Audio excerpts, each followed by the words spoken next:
Hello बच्चों, आज हम सीख रहे हैं एप्लीकेशन। इसको हिंदी में प्रार्थना पत्र कहा जाता है। जब भी हमें स्कूल से छुट्टी की ज़रूरत होती है तो हमें स्कूल को प्रार्थना पत्र लिखना होता है। आओ सीखते हैं। मुझे उम्मीद है कि इस वीडियो को देखने के बाद आप एप्लीकेशन के इस फॉर्मेट को आसानी से समझ जाएंगे। अंग्रेजी में एप्लीकेशन लिखना आपके लिए आसान हो जाएगा। तो आओ समझते हैं कि हमने इसमें लिखा क्या है। To the principal government senior secondary school, और जो भी आपकी स्कूल का नाम होता है लिखते हैं तो हमारे स्कूल के जो प्रिंसिपल सर होते हैं उनके नाम से लिखनी होती है। अपने स्कूल का नाम लिखना होता है और फिर एक लाइन छोड़कर इस एड्रेस को लिखने के बाद एक लाइन छोड़कर आपको डेट लिखनी होती है कि जिस तारीख को आप ये एप्लीकेशन लिख रहे हैं। एक लाइन छोड़कर आपको सब्जेक्ट लिखना होता है कि आप ये एप्लीकेशन किस कारण से लिख रहे हैं।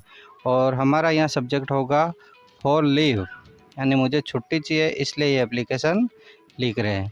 फिर आप एक लाइन छोड़ के लिखोगे sir, most respectfully I beg to say that urgent work at my home so I can't attend in school, kindly give me 2 days leave. तो पहली एप्लीकेशन हमारी इस तरह से होगी कि मोस्ट रेस्पेक्टफुली, बड़े सम्मान के साथ मैं कहना चाहता हूँ कि urgent work at my home, मेरे घर पर ज़रूरी काम है। सो यानी इसलिए, आई कांट मैं नहीं आ सकता, अटेंड यानी होता है उपस्थित, इन स्कूल मैं स्कूल में उपस्थित नहीं हो सकता हूँ।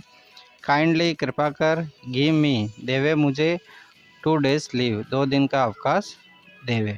और समझते हैं कि किस तरह से बुखार पे एप्लीकेशन लिखी जा सकती है। तो आप लिखोगे sir, most respectfully I beg to say that, और urgent work at my home की जगह आपको लिखना है I am suffering from fever, मैं बुखार से पीड़ित हूँ। सो यानी होता है इसलिए, I can't attend in school मैं स्कूल में उपस्थित नहीं हो सकता हूँ। Kindly give me 2 days leave, कृपया मुझे 2 दिन का अवकाश दे। अब यही एप्लीकेशन, यही फॉर्मेट में आपको my sister's marriage at my home, इस लाइन को लिखने से आपकी एप्लीकेशन हो जाएगी कि मेरे घर पे बहन की शादी है, उसकी वजह से मैं स्कूल नहीं आ सकता हूँ। काइंडली गिव मी कृपया मुझे देवे, आप सिस्टर की शादी है तो आपको 5 दिन का अवकाश चाहिए, 5 दिन का लिखो। 2 दिन का अवकाश चाहिए, 2 दिन का लिखो। और इस तरह से माई सिस्टर मैरिज की भी एप्लीकेशन आप अपने इस फॉर्मेट से लिख सकते हो।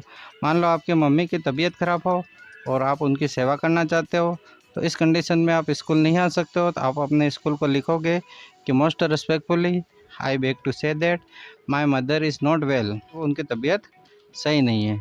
सो I can't attend in school, इसलिए मैं स्कूल नहीं आ सकता हूँ।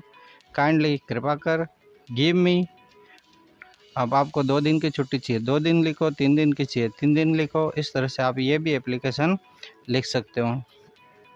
कभी कभी हमारे घर पे ज़रूरी काम होता है और उसकी वजह से भी हम स्कूल नहीं आ पाते हैं। अधिकतर एप्लीकेशन में बच्चे नेसेसरी वर्क की एप्लीकेशन लिखते हैं, तो इस एप्लीकेशन को भी आप इस फॉर्मेट में आराम से डाल के सीख सकते हो। Most respectfully I beg to say that, फिर आप लिखोगे necessary work at my home, मेरे घर पर ज़रूरी काम है।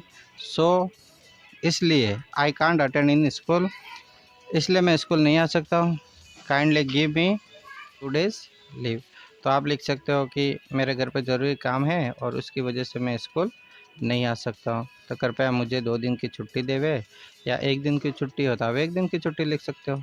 इस तरह से आप किसी भी एप्लीकेशन को इस फॉर्मेट से सीख सकते हो, और छोटे बच्चों के लिए काफ़ी उपयोगी है, क्योंकि एक बार उनको एक तरह की एप्लीकेशन लिखने आके तो उनमें एक कॉन्फिडेंस हो जाता है कि हम अंग्रेजी में कुछ लिख सकते हैं, और एक बार व्यक्ति में कॉन्फिडेंस आता है तो और अधिक सीखने की लालसा जगती है।